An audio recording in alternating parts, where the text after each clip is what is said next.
Hello there guys and welcome back to the channel. Now needless to say, the Carina challenge drama has been kicking off and there is a lot of community backlash. There's a lot of sentiment expressed and a lot of worthwhile people have shared their thoughts and opinions, and so will I, because obviously now that I have had a bit of time to process, I'm gonna explain my own personal approach to these challenges and what I ultimately decided on doing, as well as I'm going to do my best to try and explain why community sentiment was the way it was and exactly what was different this time or why it felt different.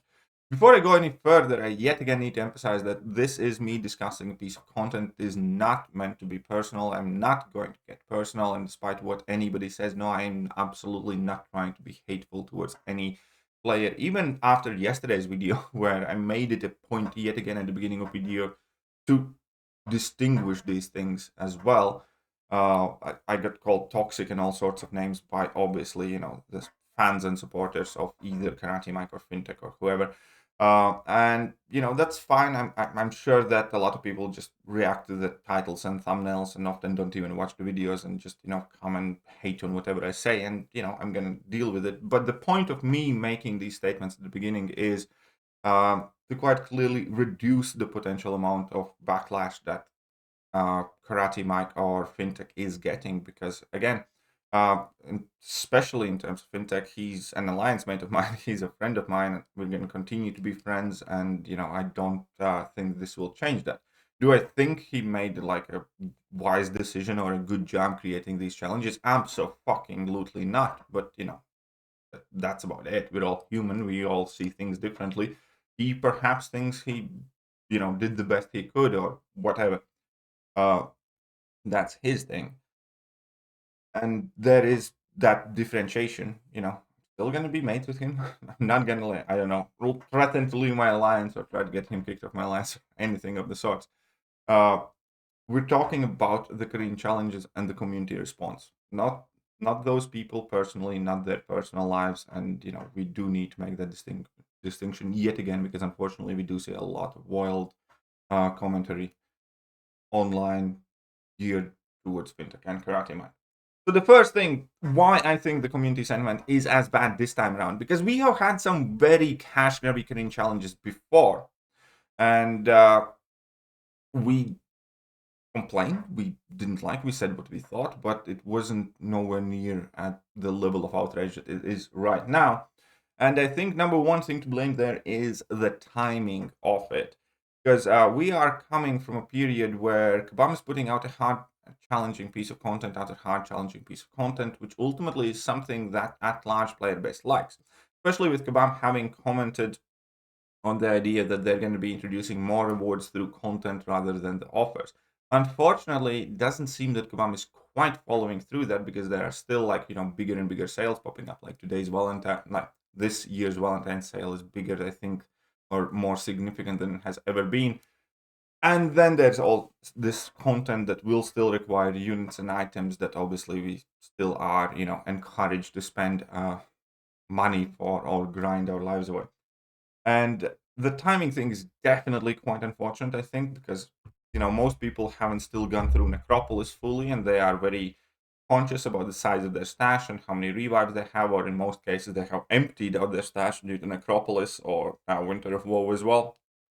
And Winter of Woe was harder than expected, and Kabam has definitely created this impression that they are trying to get a hard squeeze of our stash, of our item inventory in general, because it used to be that for many higher end players, items, potions, and revives just continuously kept expiring.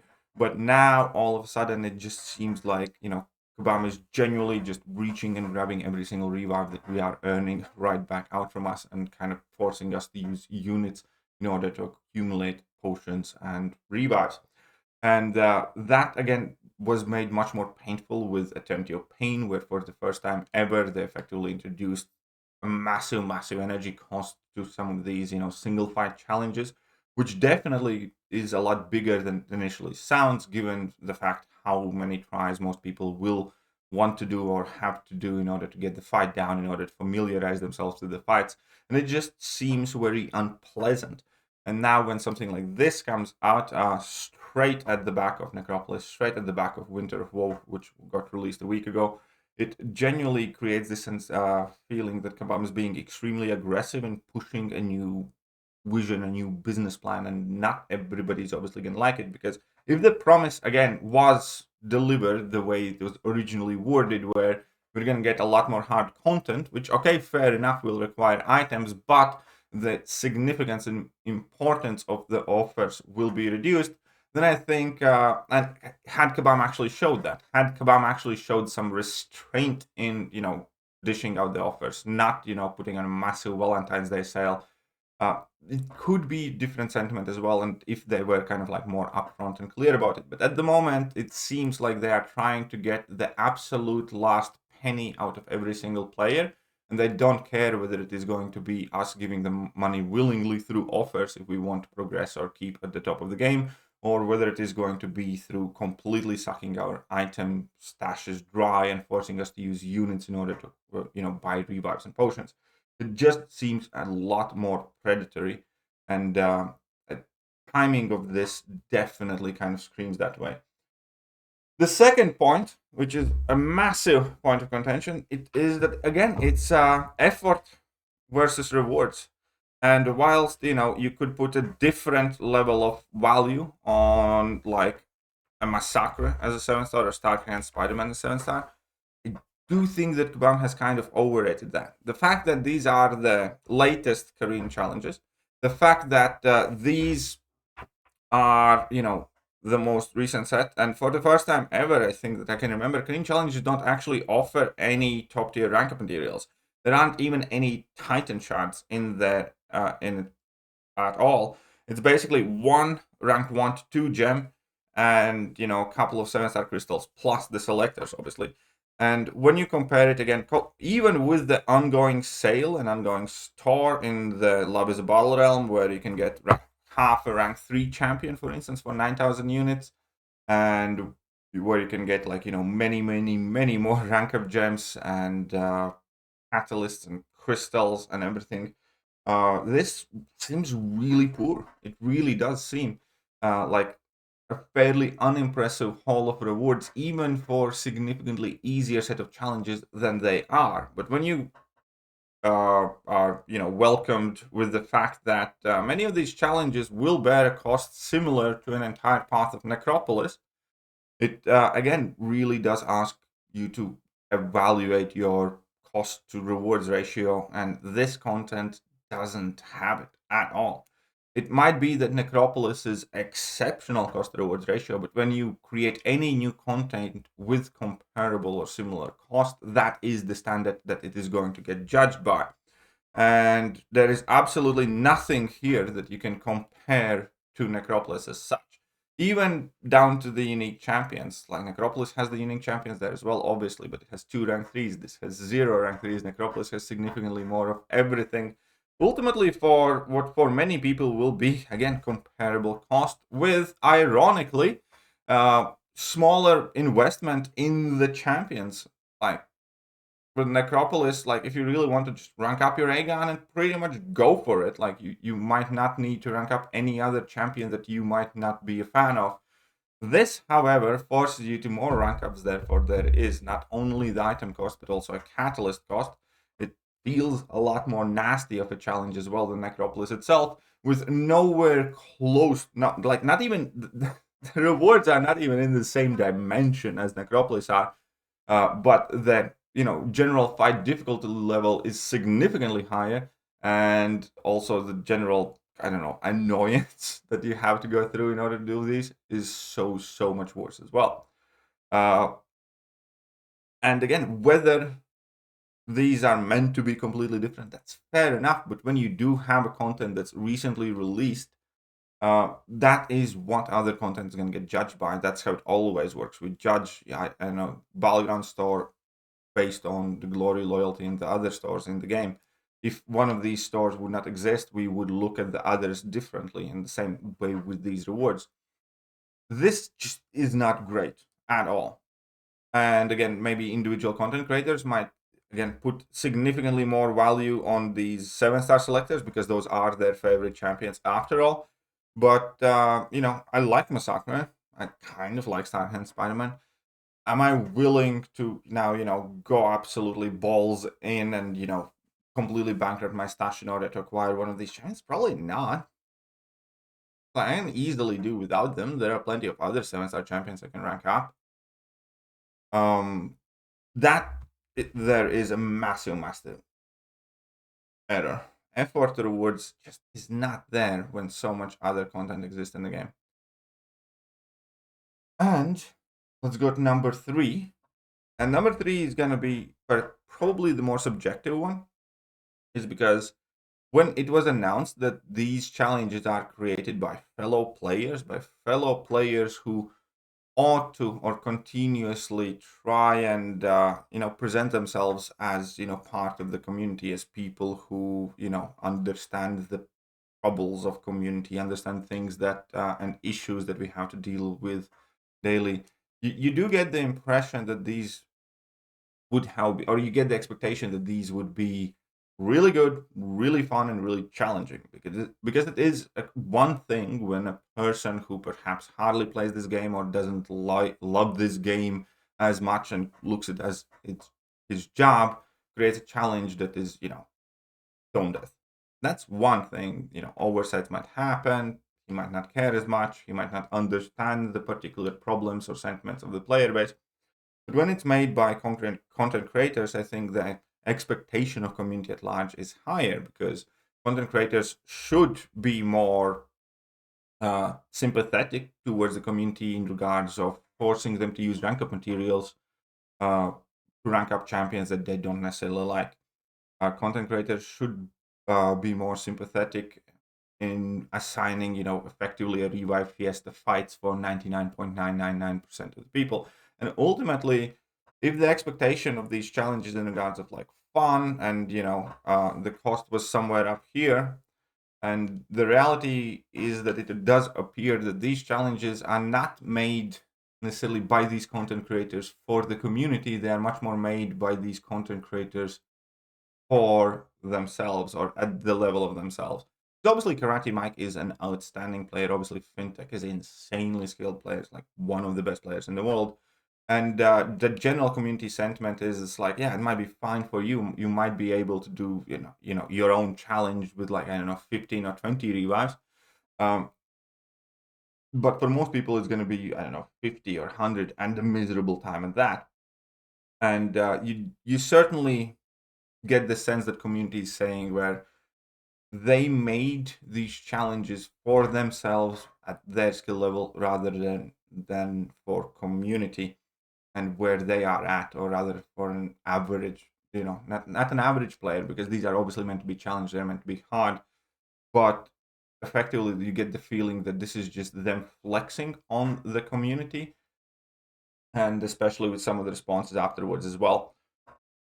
And that just don't want to use the word like betrayal. It just does not feel like in tune with the rest of the community. Now, whether that's true or how much of it is true, or perhaps there are some other motivations, be that as it may, these aren't even necessarily my own individual thoughts. This is what I have heard in my streams and in my comment sections, that a lot of people feel kind of like personally hurt by these content creators, or just kind of disappointed they are so out of touch from the player base. And given the fact that these were challenges made by the players, players really did have their expectations in a completely different location than what it turned out being. And it's just not a pleasant realization. Now, as for my own personal kind of like decision, these are going to be the first sets of Korean challenges that I do not rush through. I will do them eventually, for sure I will, but I will absolutely not rush to do them. Especially because I don't think there is a single reward that I'm desperate for. Yeah, of course I'd like 7-star Massacre, but I have rank 5, 6-star, and I still have plenty of skilled champions to rank up. Again, Spider-Man I kind of like, but I can kind of live without. I think it's a fairly cool character, but again, I have other champions that can rank up.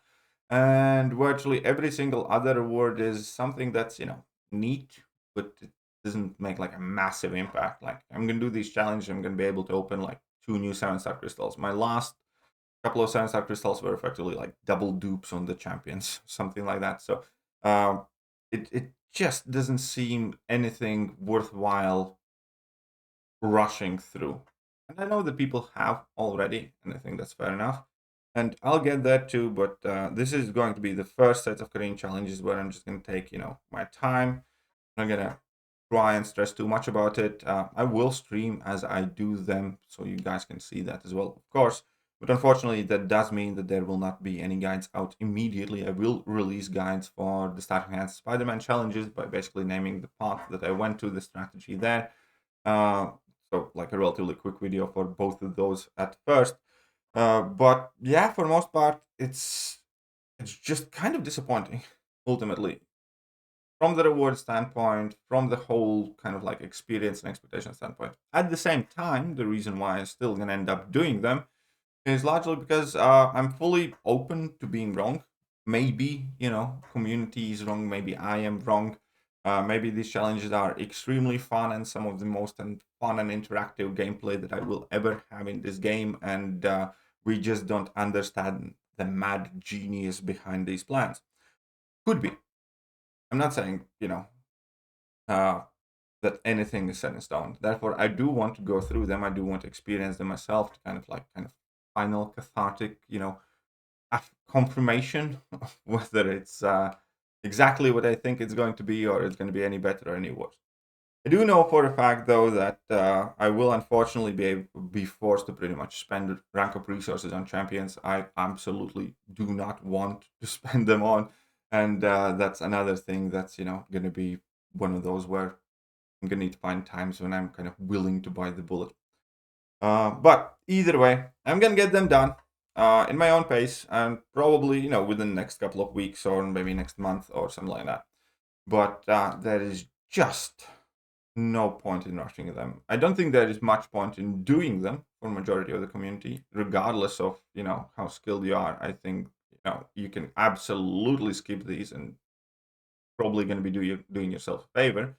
If I wasn't a content creator, I'd probably take them even slower or would not do them at all. And, that's my honest impression at the moment. It's like, if I was not kind of like trying to speak, for the people that are watching my channel and also create content for you guys, I probably would pass on these, or it's more likely that I would. Anyways, let me know what are your thoughts of these Korean challenges now that, a bit of time has passed. If I've had a bit of time to kind of like evaluate your opinion, I have tried my best to put myself across as well as people that I have spoken to in regards of these challenges. Keep in mind, again, do not please hesitate to like some personal attacks and stuff like that to the content creators themselves.